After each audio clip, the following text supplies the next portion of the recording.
What if I told you there was once a car so bold, so ahead of its time, that it scared people?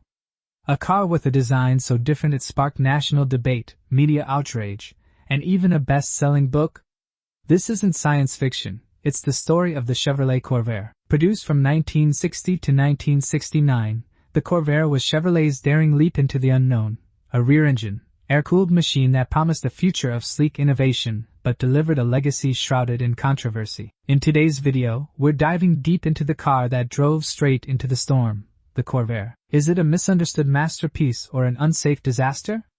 Let's find out. When Chevrolet introduced the Corvair in 1960, it was unlike anything America had seen. With its air-cooled, rear-mounted engine and clean, European-inspired styling, the Corvair was a radical departure from the chrome-laden cruisers dominating roads. The car looked modern, sleek, almost foreign, and that was the point. General Motors wanted to compete with the growing popularity of compact imports like the Volkswagen Beetle. The Corvair's flat-six engine sat in the back, giving it a low profile and a nearly 50-50 weight distribution, theoretically enhancing handling. For a nation used to front-engine, rear-wheel drive setups, it was revolutionary. Buyers were intrigued. The Corvair promised something new: freedom from conformity, automotive adventure, a break from the ordinary. It quickly attracted a fanbase of enthusiasts who were excited about its sporty looks and nimble feel. But in pushing boundaries, Chevrolet also pushed past familiar engineering territory, an issue that would soon catch up with them. By 1966, the Corvair had evolved into one of the most aesthetically pleasing cars of its decade. Sleek lines,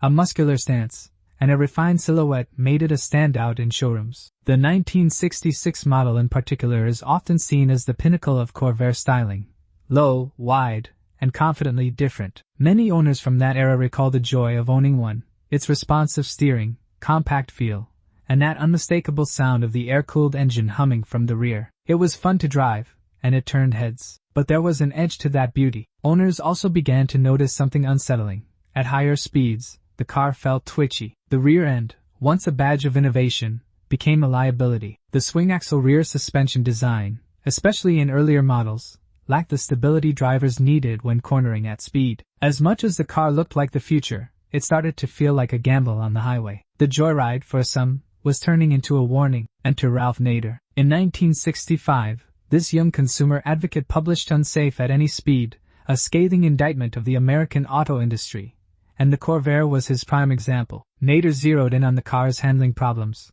claiming its suspension made it dangerously prone to rollovers. His arguments were backed by incidents and data, and the book hit like a thunderclap. The public listened, so did Congress. Safety became a national conversation, and the Corvair became the villain. Suddenly, this daring machine wasn't an icon of innovation, it was a headline. The media painted it as deadly. Lawsuits emerged. GM tried to fix the issues in later versions, including the 1965 and 1966 models which had improved suspension systems. But the damage was done. Nader's words were louder than Chevrolet's efforts, and the car's image was permanently scarred. What once symbolized forward-thinking now stood as a cautionary tale. Despite the backlash, the Corvair never completely disappeared from the hearts of car lovers. In fact, many collectors now celebrate it as one of the most misunderstood vehicles in American automotive history. The 1965 to 1969 second-generation models, especially, are praised for their improved handling and refined designs. Enthusiasts argue that had the car been judged by these later versions, the Corvair's story might have been different. It offered style, economy, and even sportiness, all in a package that dared to be different. There's a sense of tragedy in its downfall, an ambitious idea derailed by controversy and corporate missteps. It's easy to imagine a world where the Corvair, like the Porsche 911, became a symbol of successful rear-engine design. But in our world, it became a scapegoat, a symbol of what happens when innovation outruns caution. So, was the Corvair a failure? Or simply too ahead of its time?